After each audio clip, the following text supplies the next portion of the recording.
दोस्तों चाइना से बहुत सारे कंपनी निकलने के लिए तैयार है। ऐसा इंफॉर्मेशन हर एक जगह पर आज के दिन में अवेलेबल है। अब दोस्तों अलग अलग मीडिया हाउसेस ने उस कंपनियों का नंबर भी बताना चालू कर दिया है।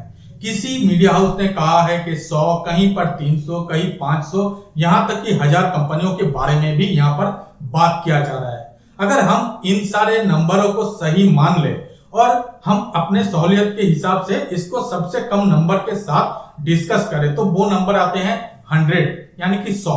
अब दोस्तों ये चीज एक जानना जरूरी है कि अगर किसी एक कंट्री से 100 कंपनी एक साथ अपना बिजनेस बंद कर दे, अपना प्रोडक्शन बंद कर दे, शट डाउन कर दे, कुछ भी करे, मतलब वो लोग रेलिवेंट ना रहे, तो उस कंट्री के ऊपर क्या इफेक्ट आ सकते हैं। दोस्तों बहुत ही बुरा इफेक्ट आएगा उस कंट्री के ऊपर। अब उसी के कॉन्ट्रेंट्री में अगर जिस देश पर वो सारे कंपनी जाएंगे तो उसके तो बल्ले बल्ले हो जाएगा।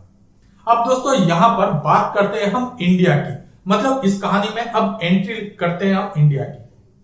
दोस्तों यहां पर कहा जा रहा है कि जो कंपनी चाइना से बंद होने वाला है या फिर बंद होकर रेडी हो चुका है बाहर निकलने के लिए, उनमें से ज्यादातर कंपनियों को इंडिया में लाया जाएगा या फिर इंडिया को वो लोग प्रेफरेबल या फिर सुटेबल प्लेस मानते हैं जहां पर जाकर वो लोग प्रोडक्शन चालू कर सके।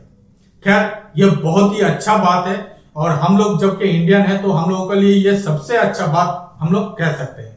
तो दोस्तों अगर ये बातें सही है तो इसके साथ बाकी जितने सारे भी बातें हैं वो भी सही ही होगा।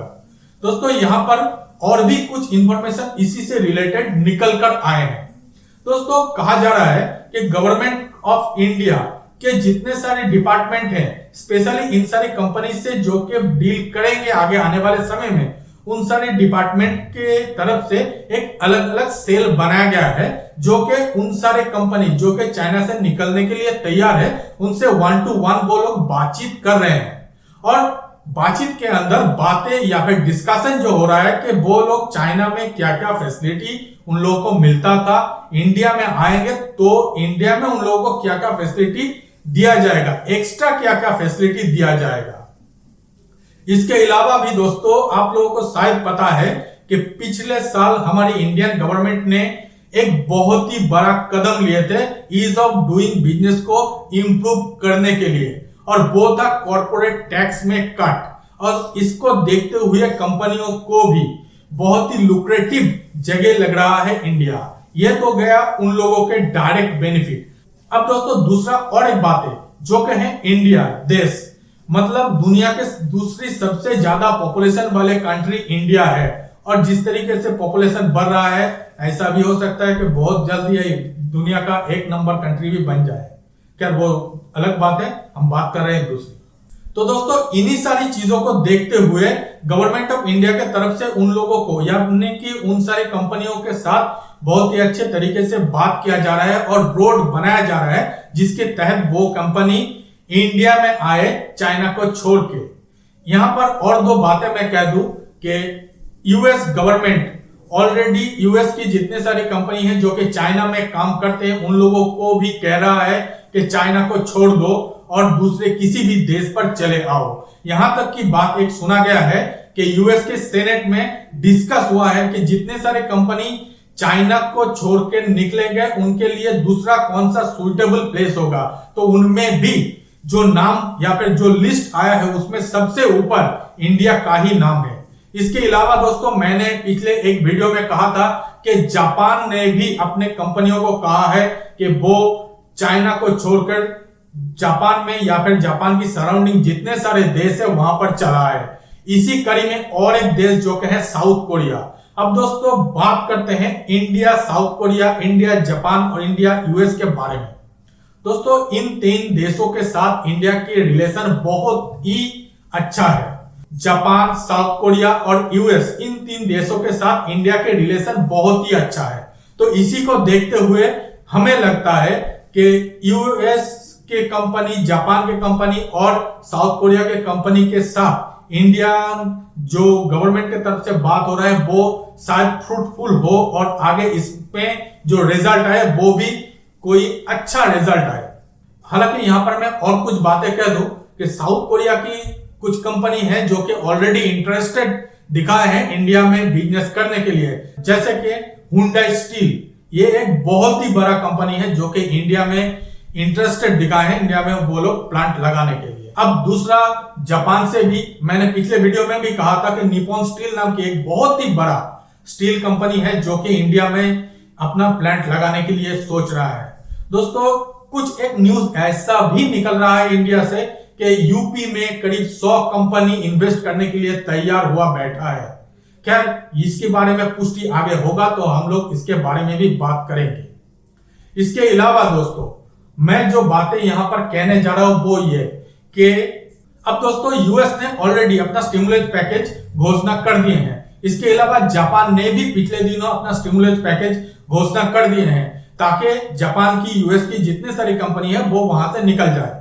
लेकिन दोस्तों, इस दुनिया की बहुत बड़ी दो इकोनॉमी जो कि आज के दिन में भी, मतलब कोरोना वायरस के या पैंडेमिक के बाद भी उस तरीके से कोई भी इकोनॉमिक पैकेज घोषणा नहीं किए हैं। पहला तो है खुद चीन, जो कि आज के दिन में कोई भी इकोनॉमिक पैकेज या फिर स्टिमुलस पैकेज घोषणा नहीं किए हैं। तो इसका मतलब ये तो हम लोग मान ही सकते हैं कि आगे आने वाले समय में जब उन लोगों के हाथों से ये पूरी सिस्टम फिसल रहा होगा, ऐसा उन लोगों को लगेगा, तब वो लोग इकोनॉमिक पैकेज देंगे। और दूसरा देश है इंडिया। इंडिया ने हालांकि कुछ एक छोटे छोटे पैकेज दिए हैं, लेकिन जो जानकार है उन लोगों को लगता है कि इंडस्ट्री के लिए इंडियन गवर्नमेंट एक बहुत बड़ा पैकेज रखा हुआ है जो कि घोषणा करने ही वाले हैं। मुझे लगता है कि जो कोरोना वायरस के पैंडेमिक है इसको थोड़ा सा कम होने के बाद शायद वो पैकेज घोषणा करे, जिसके तहत इफेक्टिवनेस उस पैकेज की सबसे ज्यादा हो जाएगा। दोस्तों, ये सारी पूरी दुनिया की बात है। अब बात कर लेते हैं चाइना की।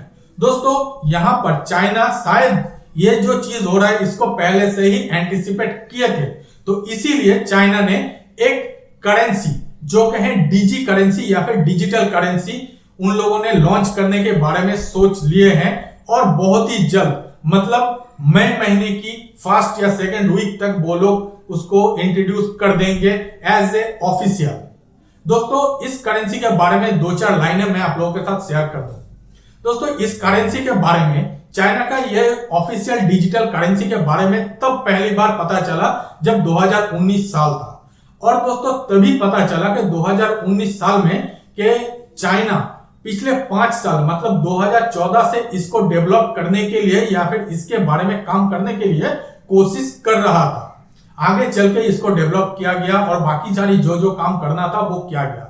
अब दोस्तों, इस करेंसी को चाइना का जो नेशनल बैंक है उसके तहत इसको जारी किया जाएगा। और यह भी सुनने में आया है कि चाइना का नेशनल बैंक या फिर सेंट्रल बैंक और उसके साथ बाकी और 4 बैंक, टोटल 5 या 6 बैंक मिलकर इस पे टेस्टिंग भी ऑलरेडी करना चालू कर दिए हैं, जो कि अगले आने वाले महीने में इसको प्रमोट किया जाएगा और वो भी चाइनीज गवर्नमेंट के द्वारा। दोस्तों, इसके पीछे चाइना का मोटिव एक ही है कि वर्ल्ड की इकोनॉमी में सबसे ज्यादा पावरफुल बनना। हो सकता है ये हो भी जाए। और दोस्तों, इसी से रिलेटेड एक बयान जारी हुआ है जो कि चाइना की सबसे बड़े टेलीकॉम जायंट जो कि हुआवे उन्हीं के तरफ से। दोस्तों, बयान में कहा गया है कि अगर इन तरीके की करेंसी, मतलब ये डिजी करेंसी, डिजिटल करेंसी को अगर कोई गवर्नमेंट प्रोमोट करे तो वो सबसे ज्यादा अच्छा होता है एक्सेप्टेंस के लिए, ना कि कोई एक कंपनी प्रोमोट करे। क्योंकि यहां पर जो कंपनी के बारे में कहा गया है वो है फेसबुक। अब दोस्तों, आप लोगों को शायद पता है कि पिछले साल फेसबुक ने एक डिजी करेंसी लॉन्च किया था जिसका नाम था लिब्रा। अब दोस्तों, चाइना का जो डर है वो ये कि दुनिया भर में करीब 4 बिलियन लोग हैं जो कि फेसबुक यूज करते हैं। अब दोस्तों, फेसबुक की करेंसी भी उन 4 बिलियन लोग अगर यूज करने लग जाएंगे तो दुनिया भर में हर एक देशों के पास अपने करेंसी को मैनिपुलेट या फिर करेंसी को कंट्रोल करने की क्षमता से वो लोग हाथ धो बैठेंगे। तो इसीलिए ये एक डर सता रहा है चाइना को। और सिर्फ चाइना ही नहीं, इसके अलावा दोस्तों G20 में जितने सारे देश हैं या फिर कंट्री है उन सभी का यही मानना है। हालांकि यहां पर एक एक्स्ट्रा इंफॉर्मेशन आप लोगों को बता दूं कि इंडिया में डिजी करेंसी में कुछ एक को लीगलाइज कर दिया गया है, यानी कि खरीद फरोख्त कर सकते हैं, जैसे कि बिटकॉइन, वो भी पिछले साल सुप्रीम कोर्ट ने इसको लीगलाइज कर दिया है खरीद फरोख्त करने के लिए। अब कौन से एक्सचेंज में होगा, क्या होगा, वो अलग बात है, उसके बारे में मैं इस वीडियो में कुछ भी बातें नहीं कर रहा हूं। जस्ट ये छोटा सा इंफॉर्मेशन था, इसको ऐड ऑन कर दिया मैंने। तो दोस्तों अब आगे देखना होगा कि वर्ल्ड इकोनॉमी का शेप क्या होता है, वर्ल्ड इकोनॉमी क्या होने जा रहा है और आगे वर्ल्ड इकोनॉमी में क्या होगा। जो भी होगा उसके एंटिसिपेशन में बाकी सारे कंट्री क्या कर रहा है, क्योंकि मैंने पिछले और एक वीडियो में कहा था कि ऑस्ट्रेलिया के साथ भी शायद चीन का कुछ एक डिस्प्यूट आगे बढ़ सके या फिर बढ़ने जा रहा है। तो दोस्तों यही था छोटा सा इंफॉर्मेशन। उम्मीद करता हूं ये इंफॉर्मेशन आप लोगों को अच्छा लगा होगा। अगर अच्छा लगा तो जरूर हमारे इस वीडियो को लाइक कर दीजिए, अपने दोस्तों के साथ इसको शेयर कर दीजिए और हमारे चैनल को सब्सक्राइब कर लीजिए। तो मिलते हैं अगले वीडियो में, तब तक के लिए धन्यवाद।